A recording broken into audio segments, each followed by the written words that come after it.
খবর শুনছেন Bardhaman news TV YouTube channel থেকে। আজকের বিশেষ খবর হলো, রাজ্যপালের বড় চালে বিপাকে মমতার পুলিশ, অমিত শাহের মন্ত্রকের পদক্ষেপ বিনীত গোয়েল ও এক ডিএসপির বিরুদ্ধে। মানিকতলা উপনির্বাচনের শেষ রবিবাসরীয় প্রচার, বিজেপির প্রার্থীর সঙ্গে পথে নামলেন শুভেন্দু তাপসরা। বিশ্বাসঘাতক 3 তৃণমূল নেতা লোকসভা নির্বাচনের বিরোধীদের সঙ্গে যোগের কারণে অপসারিত ত্রয়ী। নবান্ন থেকে ফোন করছেন মমতা, কি বলছেন সাংবাদিকদের বলে দিলেন শুভেন্দু। সোশ্যাল মিডিয়ায় অবমাননাকর পোস্ট, নতুন ফৌজদারি আইনে মামলা মহুয়া মৈত্রের বিরুদ্ধে। গড় রক্ষা এবং জমি উদ্ধারের লক্ষ্য প্রচারে যুযুধান সব শিবির। ফের নিম্নচাপ সৃষ্টির সম্ভাবনা এই জেলাগুলিতে, জানিয়ে দিল হাওয়া। প্রতিদিন নিয়মিত খবর শোনার জন্য বর্তমান নিউজ টিভি চ্যানেলটিকে সাবস্ক্রাইব করুন। আসছে বিস্তারিত খবর। কেন্দ্রীয় স্বরাষ্ট্রমন্ত্রক গতকাল কলকাতা পুলিশ কমিশনার বিনীত গোয়েল এবং পুলিশের এক ডেপুটি কমিশনারের বিরুদ্ধে শান্তিমূলক ব্যবস্থা নিতে চলেছে। পশ্চিমবঙ্গের রাজ্যপালের সিভি আনন্দ বোসের অভিযোগের ভিত্তিতে এই পদক্ষেপ গ্রহণ করা হচ্ছে বলে সূত্রের খবর। ভোট পরবর্তী হিংসায় আক্রান্তদের সঙ্গে রাজ্যপাল সিভি আনন্দ বোসের সঙ্গে দেখা করতে দেওয়া হচ্ছে না বলে অভিযোগ করেছেন তিনি। সূত্রের খবর, স্বরাষ্ট্রমন্ত্রক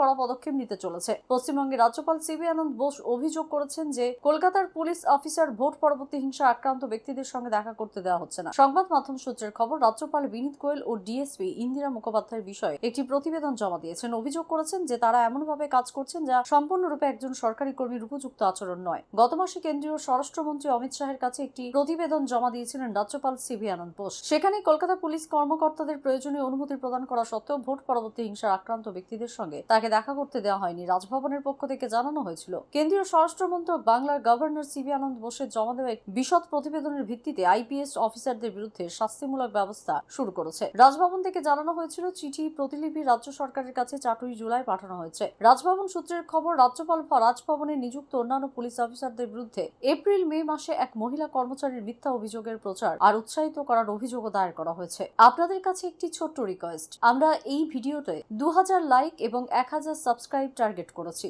তাই একটি লাইক করে আমাদেরকে সাপোর্ট করুন। এখন শুনবেন আবহাওয়ার খবর। আপডেট অনুযায়ী আজ কোন কোন জেলায় বজ্রবিদ্যুৎ সহ বৃষ্টির সম্ভাবনা রয়েছে? 24 পরগনা, কলকাতা, পূর্ব মেদিনীপুর, পশ্চিম মেদিনীপুর, ঝাড়গ্রাম, বাঁকুড়া, পুরুলিয়া, পূর্ব বর্ধমান, পশ্চিম বর্ধমান, বীরভূমে। তবে বৃষ্টির সম্ভাবনা নেই উত্তর দিনাজপুর, দক্ষিণ দিনাজপুর, মালদহ, মুর্শিদাবাদ, নদিয়া, হাওড়া, হুগলি এই সব জেলায়। আজ থেকে দক্ষিণবঙ্গের কমবে বৃষ্টির দাপট। গোটা দক্ষিণবঙ্গেই কমে যাবে বৃষ্টি। সেভাবে বর্ষণের পূর্বাভাস নেই কোথাও। কোন কোন জেলায় সামান্য ভিজতে পারে। আজ অধিক বৃষ্টির সম্ভাবনা রয়েছে 24 পরগনা, 2 মেদিনীপুর, পূর্ব বর্ধমান, বীরভূম, বাঁকুড়া এবং নদিয়া জেলায়। তবে দক্ষিণবঙ্গের কোথাও আজ ভারী বৃষ্টির সম্ভাবনা নেই। এদিকে পূর্ব মেদিনীপুর, পশ্চিম মেদিনীপুর, ঝাড়গ্রাম, পুরুলিয়া, বাঁকুড়া এবং পূর্ব বর্ধমান, পশ্চিম বর্ধমান, বীরভূম, মুর্শিদাবাদ এবং নদিয়া এই কয়েক জেলায় আজ বাকি সময়ের জন্য বজ্রপাত এবং ঝড়ের জন্য হলুদ সতর্কতা জারি করেছে হাওয়া অফিস দপ্তর। উত্তরবঙ্গে টানা বৃষ্টি চলছেই। আজ কিছু কিছু জেলায় সামান্য বৃষ্টি কমেছে, যদিও আজ ভারী বৃষ্টির সম্ভাবনা রয়েছে একাধিক জেলায়। ভারী বৃষ্টির পূর্বাভাস রয়েছে দার্জিলিং, কালিম্পং, জলপাইগুড়ি, কোচবিহার এই 3 জেলায়। ওদিকে ভারী বৃষ্টি থেকে অতি ভারী বৃষ্টি হতে পারে আলিপুরদুয়ারে। সতর্কতা জারি করেছে হাওয়া অফিস।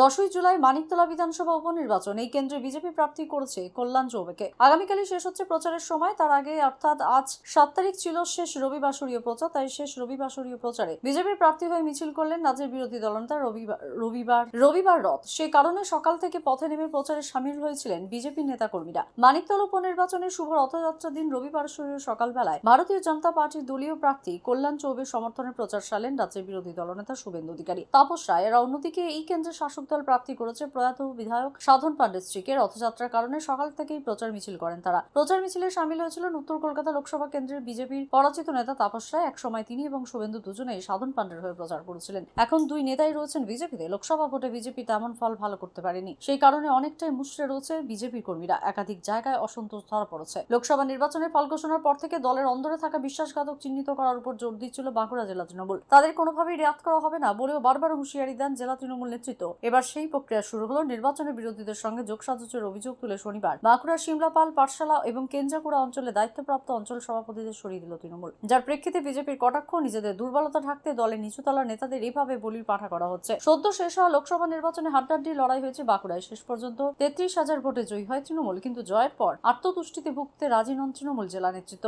ভোটের ফল নিয়ে কাটাছেড়া শুরু করেছিলেন তারা। এই জেলাগুলিতে আশানুরূপ ফল হয়নি, সেগুলিতে চিহ্নিত করা শুরু হয়। যে বুথে পরাজয় হয়েছে তার কারণ বিশ্লেষণ করতে বসে নেতারা, আর তাতেই উঠে এসেছে অন্তর্ঘাতের দ্বন্দ্ব। বাঁকুড়া নবনির্বাচিত সাংসদ অরূপ চক্রবর্তী তৃণমূলের বাঁকুড়া সাংগঠনিক জেলা সভাপতিও। ভোটের ফলের পর তিনি ঘোষণা করেন, দুষ্ট গরুর থেকে শূন্য গোয়াল ভালো। দলের সঙ্গে যারা বিশ্বাসঘাতকতা করেছে তাদের বিরুদ্ধে কঠোর ব্যবস্থা নেবে দল। তবে সদ্য অপসারিত অপর দুই অঞ্চল সভাপতির প্রতিক্রিয়া মেলেনি। অন্যদিকে বিজেপির বাঁকুড়া সাংগঠনিক জেলা সভাপতি সুনীল রুদ্রমণ্ডল বলেন, তৃণমূল যেখানে ভোট কম পেয়েছে সেখানে নিজেদের ভুল ত্রুটি ঢাকতে নিজেদের দলেরই নিচুতলার কর্মীদের ভাবে বলির পাঠা হচ্ছে। আগামী 10 জুলাই বাগদা বিধানসভা উপনির্বাচন রয়েছে, আর সে কারণে বিজেপির প্রার্থী বিনয় বিশ্বাসের সমর্থনে শনিবার বিকালে বাগদার পাথুরিয়াতে জনসভার কথা ছিল বিধানসভার বিরোধী দলনেতা শুভেন্দু অধিকারী। কিন্তু আচমকাই পুলিশের তরফ থেকে সেই সভার অনুমতি দেওয়া হয় না। এরপরেই ক্ষুব্ধ হতে দেখা যায় শুভেন্দুকে। পুলিশের উপর একরাশ ক্ষোভ উগড়ে দেন বিজেপি নেতা। শুভেন্দুকে বলতে শোনা যায়, মমতা বন্দ্যোপাধ্যায় কালকে পার্থভৌমিককে নিয়ে মিটিং করেছেন, ওদের সামনে থেকে এসপি কে ফোনে বলেছেন আমার এই সিট চাই, লুট করে জিতিয়ে দিতে হবে। আমার কাছে সব তথ্য আছে, এগুলি যত করবে তত ধ্বংসের কাছে যাবে। মূলত সবার স্থান পরিবর্তন নিয়ে ক্ষোভ উগড়ে দিচ্ছেন শুভেন্দু। পুলিশ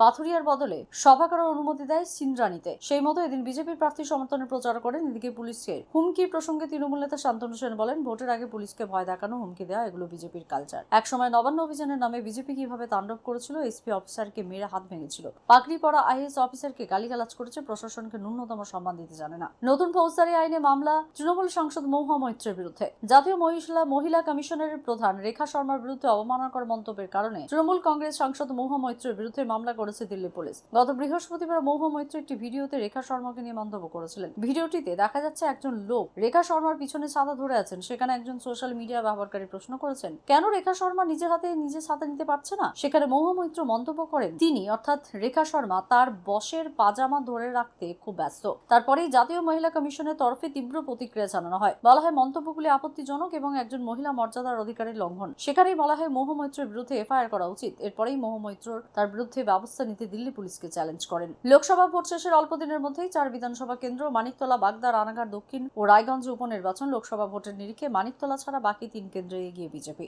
উপনির্বাচনের এই গড় রক্ষাই লক্ষ্য তাদের। উল্টো দিকে লোকসভা রাজ্য জুড়ে যে সাফল্য এসেছে, সেই সূত্রেই পিছিয়ে থাকে বিধানসভাগুলিতে যথাসম্ভব অনুকূল আনতে চাইছে শাসক দল তৃণমূল কংগ্রেস। পাশাপাশি বাম কংগ্রেসের মূল লক্ষ্য ভোট বাক্সে রক্তক্ষরণ বন্ধ করা। এমন লক্ষ্য 3 শিবিরেই প্রচারে নেমেছে, চড়ছে রাজনৈতিক চর্চাও। লোকসভায় রাজ্য মূলত বিরোধী দলনেতা শুভেন্দু অধিকারীকে সামনে রেখে লড়ে দলের আশানুরূপ ফল না হলেও উপনির্বাচনে তিনি বিজেপির প্রধান মুখ। রায়গঞ্জ, রানাঘাট দক্ষিণের পর এবার শনিবার বাগদায় পদযাত্রা এবং জনসভা করছেন শুভেন্দু। তার সঙ্গে ছিলেন কেন্দ্রীয় প্রতিমন্ত্রী শান্তনু ঠাকুর। শুভেন্দুর অভিযোগ, পার্থভৌমিক এবং রাজীব বন্দ্যোপাধ্যায়কে নিয়ে মমতা বন্দ্যোপাধ্যায় শুক্রবার বৈঠক করেছেন। তাদের সামনেই বনগাঁর পুলিশ সুপার দীনেশ কুমারকে ফোন করে বলেছেন, এই আসনটিই চাই, ভোট লুট করে জেতাতে হবে। বাগদা এবং রানাঘাট দক্ষিণের ক্ষেত্রে নবান্ন থেকে নির্দেশ দেওয়া হয়েছে। রাজ্যের মন্ত্রী ফিরহাদ হাকিমেরও এদিন বাগদায় সভা ছিল। তিনি যখন বক্তৃতা করছিলেন, পাশের রাস্তা দিয়ে ফিরছিলেন শুভেন্দু। বিরোধী দলনেতা গাড়ি থেকে ফিরহাদের দিকে তাকিয়ে হাত নাড়েন। তারপরে বিজেপি তৃণমূল কর্মীরা স্লোগান যুদ্ধে জড়িয়ে পড়ে। ফিরহাদ বলতে থাকে, পুলিশ তোমরা একটু দেখো, আমরা মিটিং করতে পারবো না। পুলিশের দ্রুত পরিস্থিতি নিয়ন্ত্রণে আনে। ভাসমান সৌরবিদ্যুৎ প্রকল্প গড়ে তুলতে 6000 কোটি টাকার বিনিয়োগ করা হবে। সুরেশ কুমার জানান, এই জন্য বিদ্যুৎ গ্রিড পরিচালনায় ব্যাটারি স্টোরেজ গড়ে তোলা জরুরি। ডিভিসি ঘন্টায় 250 মেগাওয়াট ক্ষমতা সম্পন্ন ব্যাটারি স্টোরেজ কেন্দ্র তৈরি পরিকল্পনা নিয়েছে। বীরভূমের বোলপুরের রায়পুর সুপুর গ্রাম পঞ্চায়েতের নতুন গীত গ্রামে 3 জনকে পুড়িয়ে মারার ঘটনায় মূল অভিযুক্ত সফিকুল ইসলাম ওরফে চন্দন শেখকে পুলিশ আজ গ্রেফতার করেছে। জেলা পুলিশ সুপার রাজনারায়ণ মুখোপাধ্যায় আজ সাংবাদিকদের জানান, নিহত শেখ আব্দুল আলিম ওরফে তোতা শেখের ভাইয়ের স্ত্রী নাজনীন নিহার ওরফে স্মৃতি বিবিকে গতকালই গ্রেফতার করা হয়। আদালতে 7 দিনের পুলিশ হেফাজত চেয়েছে। পেশায় হাতুড়ে চিকিৎসক চন্দন শেখের সঙ্গে নানজিনের অবৈধ সম্পর্কে বাধা দেওয়ার কারণেই জানলা দিয়ে ঘরে পেট্রোল ছিটিয়ে আগুন ধরিয়ে দেয়। ঘুমন্ত অবস্থায় ঝলসে যান তোতা শেখ, তার স্ত্রী রূপা বিবি এবং তার ছোট ছেলে তার 4 বছরের আয়ান আক্তারও। এদিকে স্ত্রী বিবাহ বহির্ভূত সম্পর্ক নিয়ে অশান্তির জেরে রামপুরহাট লাগোয়া আখিরা গ্রামে অষ্টম মাহারা নামে এক যুবককে খুন করা হয়েছে বলে অভিযোগ। আজ সকালে বাড়ির পাশে নালায় তাকে মৃত অবস্থায় পাওয়া যায়। মৃতের স্ত্রী, কন্যা এবং স্থানীয় এক যুবককে পুলিশ আটক করেছে। কলকাতা পুলিশের আওতাধীন ভাঙড় থানা থেকে ঢিলছোড়া দূরত্বে চোর সন্দেহে গণপ্রহারে এক ব্যক্তির মৃত্যুর অভিযোগ ওঠায় পুলিশের ভূমিকা নিয়ে প্রশ্ন উঠেছে। আজ ভোর রাতে ভাঙড় বাজারে এই ঘটনা দীর্ঘক্ষণ পর পুলিশ আসে বলে অভিযোগ। আজগর মোল্লা নামে 50 ওই ব্যক্তির বাড়ি ফুল্লের বাড়ি এলাকায়। তিনি মাদকাসক্ত ছিলেন বলে স্থানীয় সূত্রে জানা গেছে। পুলিশ বলছে, ময়নাতদন্তের পরেই মৃত্যুর প্রকৃত কারণ জানা যাবে। জানা গেছে, রাতের পাহারাদাররা চলে যাওয়ার পরেই প্রতিদিন বাজারে চুরি হচ্ছিল। নজর রাখতে আজ আজগারকে ধরে ফেলেন তারা। খুঁটিতে বেঁধে শুরু হয় মারধর। লুটিয়ে পড়েন আজগার। ঘণ্টা দুয়েক অবস্থাতেই পড়ে থাকেন তিনি। পরে দেখা যায় তার মৃত্যু হয়েছে। পরিবারের লোকজন এসে দেহ বাড়িতে নিয়ে যাওয়ার পর পুলিশ গিয়ে ময়নাতদন্তে পাঠায়। সিসি ক্যামেরার ফুটেজ খতিয়ে দেখে তদন্ত শুরু করছে পুলিশ। সিপিআইএম কেন্দ্রীয় কমিটির সদস্য সুজন চক্রবর্তী বলেছেন, মুখ্যমন্ত্রীকেই এর জবাবদিহি করতে হবে। আজকের মতো খবর এই পর্যন্তই। ধন্যবাদ।